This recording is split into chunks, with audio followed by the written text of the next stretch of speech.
Believe in yourself. Believe in your purpose. And if you can't find your purpose, come over and we'll give you a hand.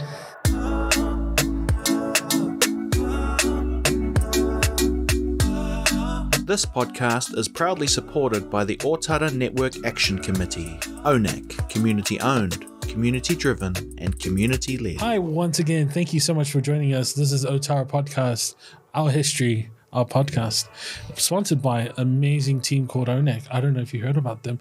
They're an awesome team out in Ōtara, looking out for Ōtara.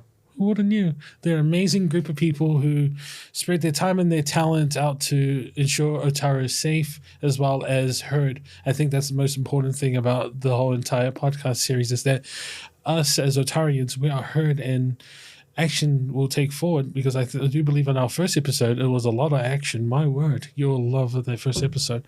But without further ado, my name is Vincent Tara Vitalina. I almost forgot about my name, Will. My goodness. You know my name, so I let you into my family so you understand. And I'm with the incredible and ever-loving Judith Speight. Kia ora, Will. No. Editor, cut edit, perfect. The right person. Okay.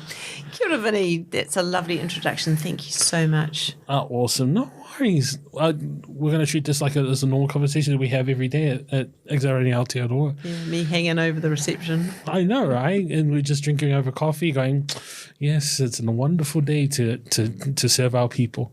Would you mind giving us a little background about Judith Speight? Because they may not heard of our superstar out in Ōtara. Yeah. So just as we were talking about off air, that whole idea of how do you find what it is that you really want to do? How is it that puts a zing in your life? And I thought I knew what I wanted to do back when I was your age. And I thought I wanted to be, the girl running the big company, doing the stuff, being gold elite on the airplane, getting the free newspaper, and the seat at the front. And then I realised there was actually more to life than that. And I guess about that point I met Tony and we said, well, if we got the second chance at life, what we really want to do is make that second chance different, and we want to make our second chance something that, is the kind of thing that our children might want to be part of, or that it accommodates to them. I mean, both of us had been travelling ridiculous times, hours, days. We probably only had a week to either a month. And we knew that wasn't the way we were going to bring up our baby, or the way we really wanted to work. So what could we do, we thought, that might be really significant? And we said, well, why wouldn't we just serve communities where nothing's, not enough is happening, underserved communities? And we kind of looked around, firing into it. It was really good at the beginning. We did have some money to pay us a bit, which was fortunate, because it takes a while to ramp down your lifestyle from... and I guess we got sucked into all that stuff we've just been talking about, the whole, let's do the strategic review, I remember at one stage I called all the people in Wellington working for the government together in a meeting. That's what we used to do. We called people. We called them together and we sat around a big table and we had nice food. Oh. And I got each of the significant departments to reveal what their strategy was, because they all had digital strategies for the future.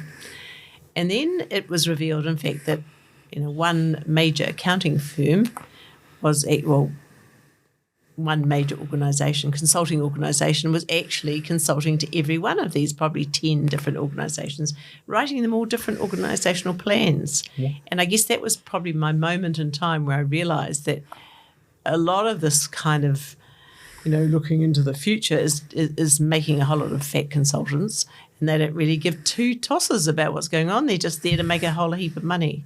I mean, the money that was paid, I don't know if it's paid in these days or not, but the money that was paid to consultants in those days was appalling. Yeah, unforgivable, really. So I guess that the little segue there is into Sully's realisation today, is sharing that let's not look outside let's look within. Let's look within Ōtara to find solutions for Ōtara, because that's what's really important. So give us the resources. Don't spend it on those fancy meetings in Wellington, because you guys haven't got any idea at all what's going on. So arriving in Ōtara, I never forget the first day that we walked into the building. It had been lent to us for a year by a guy that we'd worked very closely with, and I won't name him, but we certainly appreciated his work and his contribution. But if you can imagine our amazing site at Lovegrove Crescent with horizontal water structures pouring through the ceiling, so we'd had curtains all over where the laptops are now. Wow. It was quite creative and quite interesting. And we understood why the previous people had moved out. Anyway, bit by bit, over about 3 years, I think we've got rid of all the leaks now. But it was not really conducive to the digital environment we were trying to build. I think you really have to hang about a community for at least 3 years before anybody is going to take you seriously. And as Sully always says, don't turn up and try and boss people around. Show that you're there to stay. And I'm not saying that 3 years is a perfect number, but probably about 3 years, people started opening doors for us to talk about things and trusting us a little bit to be part of things. And I think that was about the time I actually got elected onto the ōNAC board. So there was a bit of trust there, since it's an election process from the community, and I'm very grateful for that, thinking back. I think it's time you asked me a question now, Vinny. Oh, no, absolutely. No. So that's how we come to here. I'm sorry, I was lost in your glow, so I couldn't help it. It's accolades after accolades, but accolades that not only were with you, but you always, and I love about this about you, it's always a we situation. We achieve something like this, and it's always beautiful to hear it. As a person who is in your glow now after 2 years, and I wasn't in the glow yet, so I don't know where I was. I was in the dark, stumbling somewhere. Probably in my room with my blankets, but you could talk about that. Yeah, definitely. Are you going to? No, not yet. I'll share it. So, got to know Vinny in the first lockdown, really, properly. Oh, absolutely, yeah. And we were all locked down, and we used to have our team meetings every day. And Vinny would materialise in a tent, which we came to realise after about the 3 or 4 weeks. It wasn't actually a tent; it was his duvet over his head. And so we didn't even know if he had hair or anything, really, because all we ever saw was Vinny was the tent. It became known as the blanket of wisdom. I'm just going to say that out there, viewers. It's brilliant. The blanket of wisdom. Yeah. Oh. Anyway. So, thank you. I'm going to segue from there. So from going into Accelerating Aotearoa as a new family member, I like to always think of it as a new family member going into a new family. What are your current thoughts in these times, especially during lockdown? What are your thoughts of Ōtara trying to strive in these moments of hardship, especially in lockdown? You and the rest of our team is serving food parcels, clothing. What are your thoughts around that? Because if you had to talk to me pre-COVID, I wouldn't have seen this as an ongoing thing. I would have thought, it's a flu and that's it. But it's not, guys. But it's not. But yeah, what were your thoughts when you went into that first lockdown, as it was happening? I think something that always stays with me is I'd like to think that we dreamt it up, but it was actually written about us that if you need something, you come to Accelerating Aotearoa and they will help you get whatever it is you need. And that might be clothes and it's probably food, but it also might be someone to sit with you and help you, as I saw you, Vinny, help someone get some teeth or help someone get a hearing aid, or those are the things that changed people's lives. And that's the work that Vincent is a colleague as well as the guy on the other side of the desk here. I saw him do that magic, determined. get you what you need. Yeah. And just amazing. And it's not that hard. I guess that goes back to what Sally said too, isn't it? Just be determined. And, we don't need a whole lot of people there. We just need out of self-determination and to reach out and get those resources that we need. Yeah. So going into lockdown, we were just committed that we would, we'd glove up, gown up, mask up, but we would make sure our community got food. We weren't going to hide away by climbing, COVID numbers to not give food to our community. I don't think we've missed a week, except for a couple of weeks over Christmas. Ever since then, but, people are hungry, families are hungry. We know where the food is. We're just going to jolly well do it. And even this year, the team rang me the minute. Well, no one went away really, but the minute that Christmas was tidied up and the decorations were gone, there was Heather was on the phone. Come on, Judy, we need to do the food this week. So I rang up, and one of the guys said that they'd open up, and we were able to deliver that food. So that made it's so basic, but it's incredibly humbling to know that you can make a difference. And I think about the people that every day bring stuff to us. So in the garage, Tony and I normally make a trip out to Ōtara, not just to do the vacuuming. No, of course not. Of course not. But also to bring all the gifts that people have brought. And it's just ongoing. And, really good stuff, great stuff. Oh, absolutely. Yeah. And I'm thinking the other day on the clothes, thinking how the lovely Heather bought you those suits. Yeah. Vinny's going to be at church soon. Either that or married. Looking very flash. Big fingers crossed. And I'm not saying much, but so it's something we all share in. And we're part of. We're not doing it to anybody. We're part of it. We're sharing what we have with our family of Ōtara, the big whānau. Absolutely. And then you see, our group is like a small circle and a bigger, wider circle of communities, and you see other people who are out there, especially in the ōNAC group, who every time when I go to an ōNAC meeting, I feel like I'm being dosed with a lot of sugar because it's so sweet. Because a lot of people just want to give so much, and they give their time and their effort into making something that a lot of people would have written off beautiful and very strong, and that goes out to you as well. So when we think about Ōtara, and I want to make this into a thing, when you think about Ōtara, what are the three key words that you think when you hear Ōtara? Just right on the top of your head. I think there's that aroha that's brimming over everywhere. Yeah. So, and I think that there's, you can't forget Paulie. Paulie said,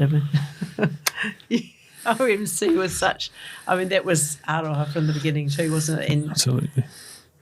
Just when Sally said that this morning, I remember we had some visitors from the States.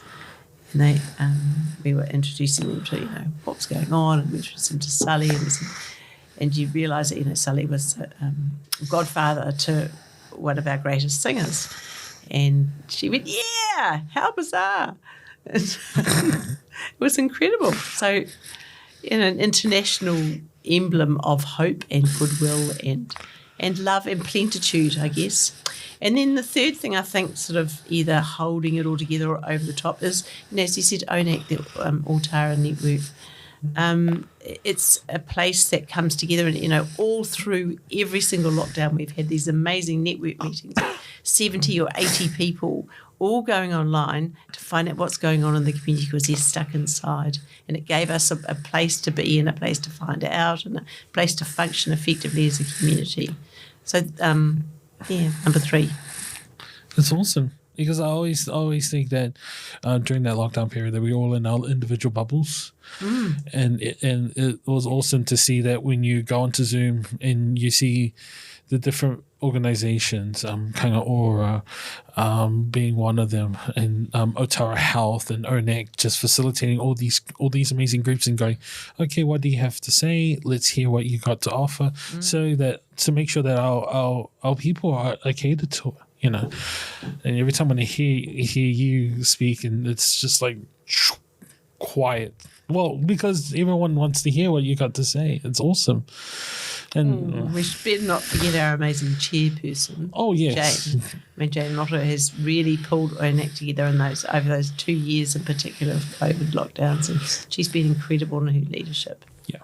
And the fact that, as her commitment, as you've said in your introduction, is, you know, she has been very enthusiastic about supporting this podcast so that we can tell the stories of Ōtara. Can we have a bit about that? Oh, absolutely. If you got amazing stories, let's hear it, man. Well, no, just what I was thinking about this podcast, because it's been in our hearts for a wee while now, and it's just, you know, that this, if you take this amazing studio, which is humble in its origins, and yet it's here it is, and you know, it looks $1 million. It's got fantastic talent, and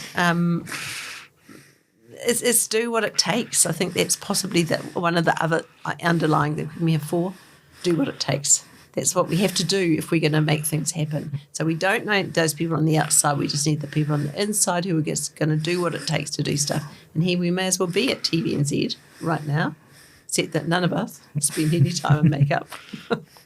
Oh, I mean, Judy, you're naturally just beautiful anyway. In fact, if this looks terrible as a video, we're going to be cutting it. Oh, no, you look fantastic. Don't worry about it. But what's even more beautiful is Ōtara. And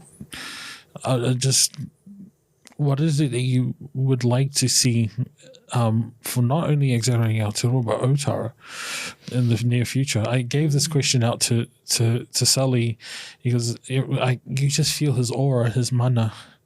And both of you have different types of mana. His is like very action, and you could feel it. Like his words were just concise and just right to the point. You are very gentle, very motherly. You want to make sure that whoever's listening to this podcast, that kindness comes forward, and then they feel comfortable. Any Ōtarian would feel it too. And that's what we also need, not only the action side of things, but that mana, that love.